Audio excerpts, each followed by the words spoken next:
Hi everyone, I am LeBeau and I'm with Dyron Jolly. We are going to be talking to you guys today about 9 of the most common business killers. So we're marketers, right? We both have our own marketing agencies. And I just want to say, if you're a marketer, don't be afraid to work with other marketers because we're all doing what we do in our own space and we're bringing our own value. So why can't we work together, right? So the great thing we're going to do today is we're going to kind of step outside of marketing for a little bit just to talk about the most common issues that our target or our avatar clients deal with that affect their business, and it affects their marketing, and it kind of bleeds into everything, right? And so it messes with their mindset, it messes with their attitude, right?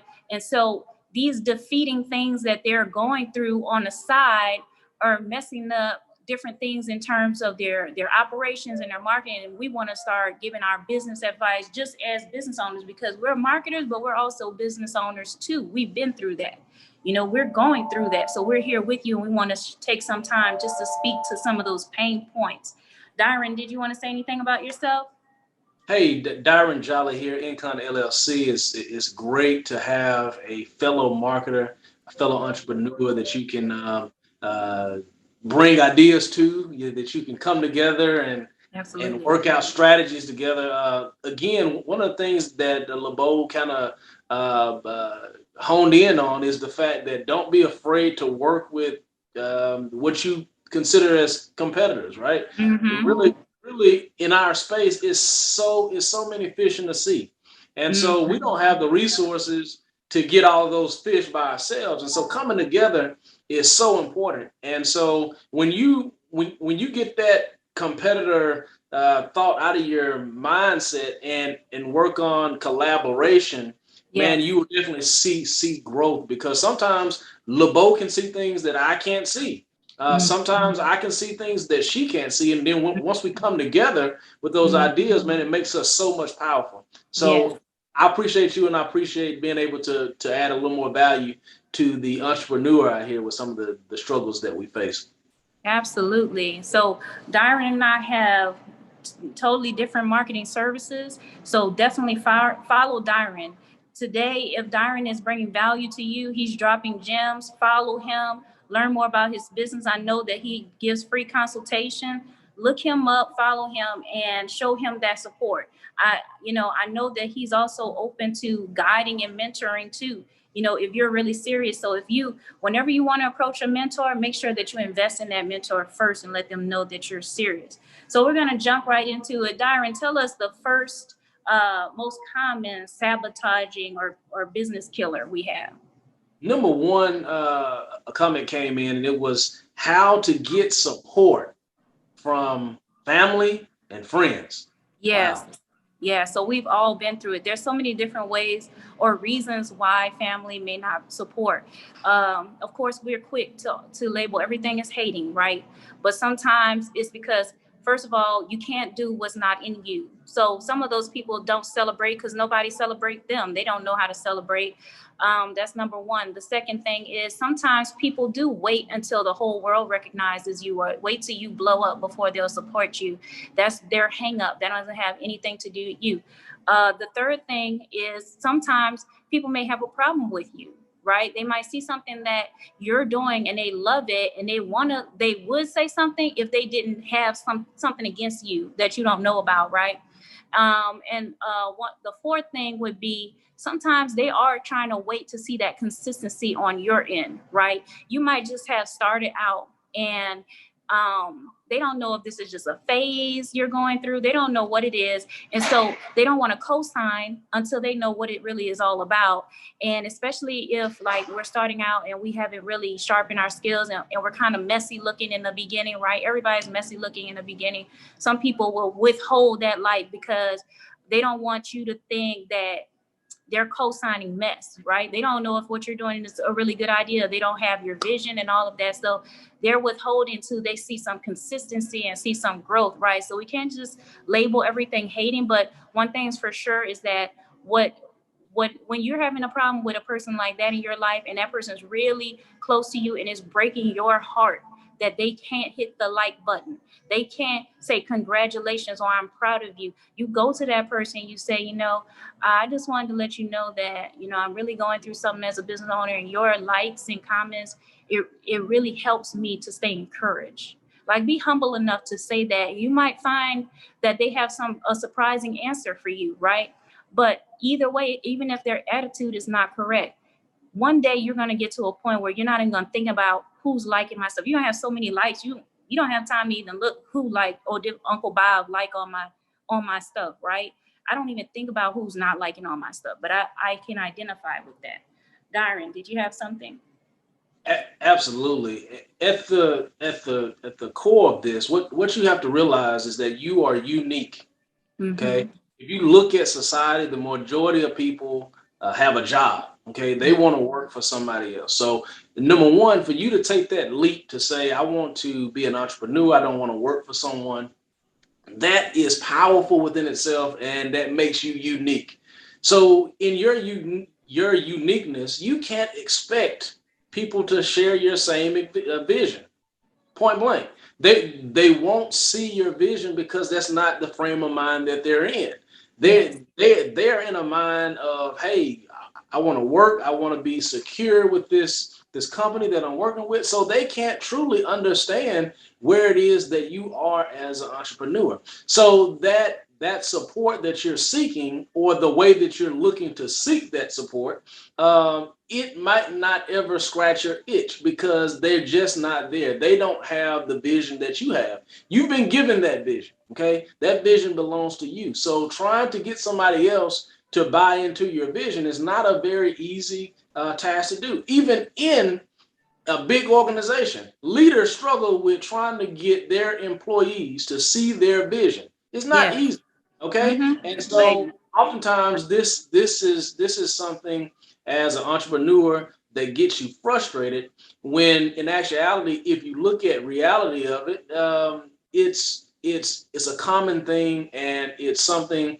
that many of us struggle with. One way to overcome that very struggle is seek other entrepreneurs who are very similar to you. You have the same type of interests, all right? You're connected with these different groups. Why? Because when those challenging times come, when you need somebody to talk to, because you kind of hit a low point, you yeah. always have a fellow entrepreneur that you can reach out and you can have those discussions with, that can help you get through those tough times when or if you don't have that support from your friends and from your family. Sometimes you got to find it in other places. And I'm going to just add to that and just say that, you're worrying about all the cousins that's not liking all your stuff. You're going to get new cousins. As soon as you blow up, everybody's going to say, that's my cousin. So just look forward to the new family you're going to get. And just know that everybody has gone through it. So don't worry. All right. What's the next sabotage or common business killer we have? How to get people to follow through on purchases. So where this is coming from is, how there's always those people say, "Oh, I'm going to support," or "Oh, I'm going to come stop by," and blah blah blah, but they don't, and you're really hanging on, waiting and looking for that. You're waiting for it to hit your PayPal, and you're waiting to see it on Shopify, and you're waiting, but it never comes through. I don't want you to take that personally. Don't take that personally, because how many times have you gone into a restaurant or going into a store and said, I'm going to go and buy this and buy that, and then you saw something else and said, oh, I want to get this instead, right? And people do that casually, not realizing that business, that entrepreneur is like really desperate for those purchases. They're desperate for those, when you buy their ebook, when you buy whatever services they have. So, don't take that personally, but then you can also follow up. You don't want to chase people down, but follow up with them and say, hey, I just wanted to let you know, I remember you said you were interested in this product. Here's the link. It's finally ready. Or whenever somebody says that, you say, oh, let me get your email so that as soon as it comes out, I'll just send it to your email. And that way you can put all of those people who say they want to support in your CRM on a list that says, follow up or warm lead or something like that. And then you send them all out the link to whatever that product is. But don't don't be mad at people and really hold it, because in this world we all get busy, all of our messages get drowned, things get pushed to the bottom on our messenger and on our Instagram. But don't let that stop you either. Dyron, what do you have? No, I think that is a struggle that we've all have been through, and Mm-hmm. at the root of it is needs and desires, right? Yes. People make purchases because they actually need a product, or they really just want it, okay? Because it's a hot ticket item Yeah. that everybody's getting, right? So at the root of it, if there is not a true need, we need to understand that as a business owner, and Right.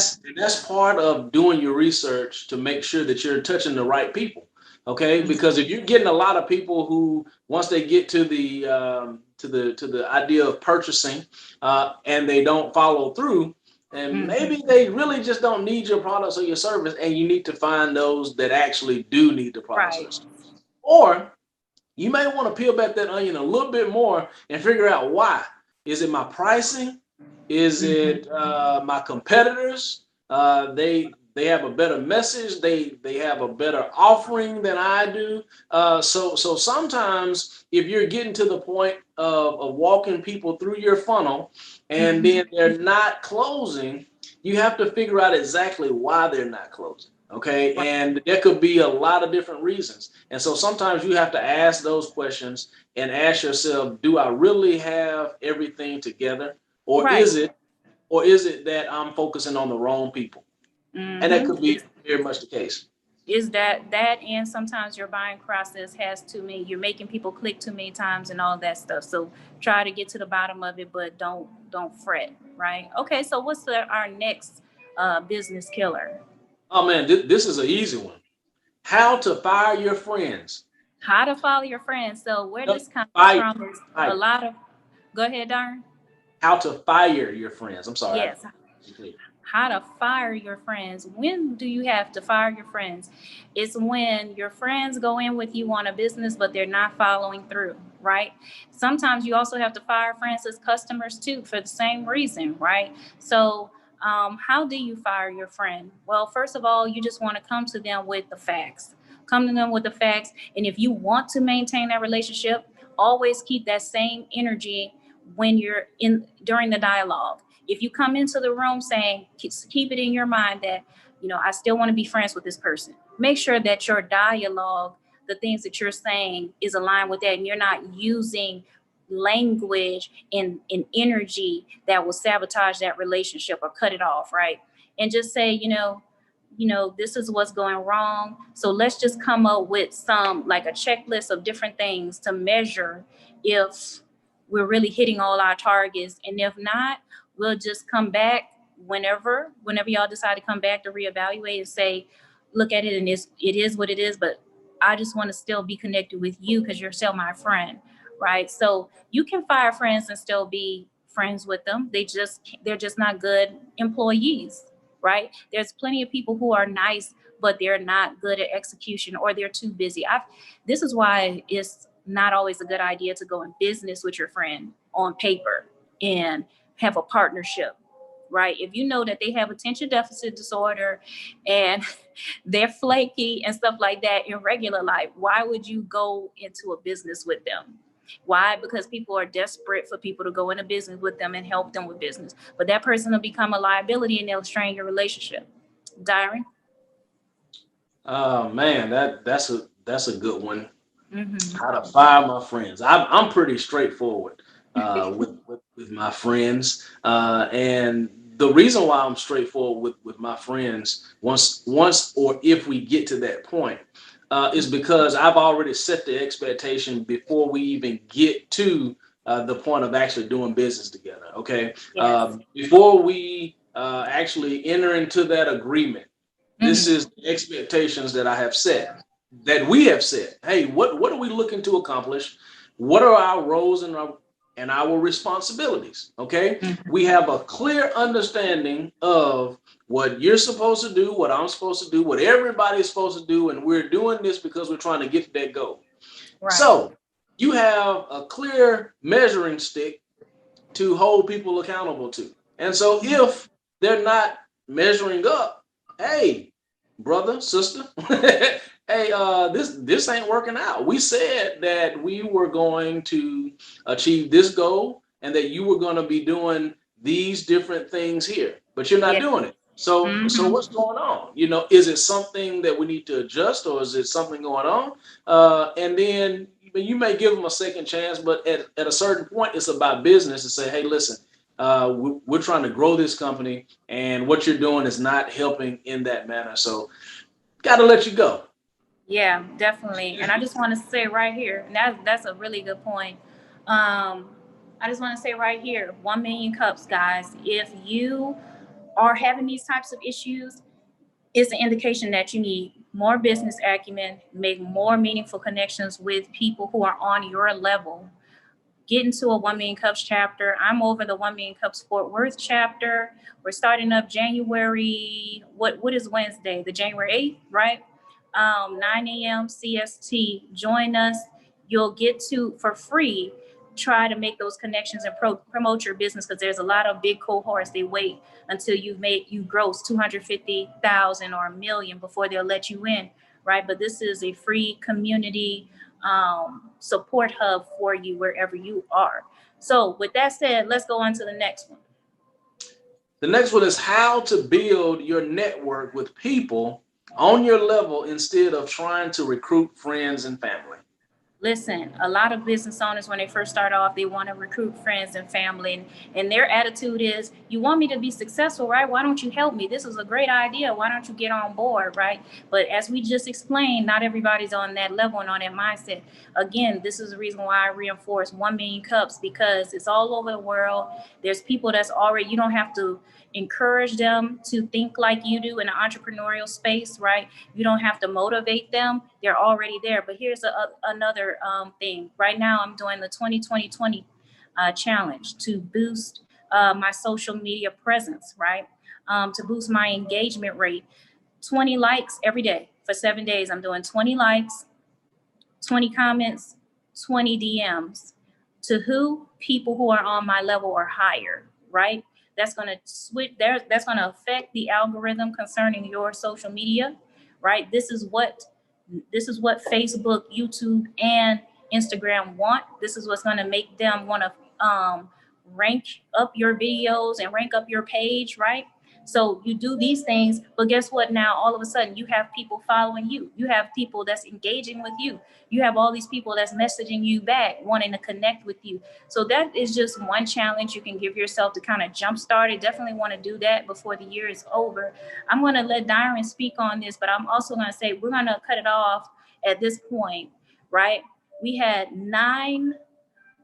what was it, 9 business killers, right? Most common business killers. If you want the rest of the 5, I want you to comment below part 2.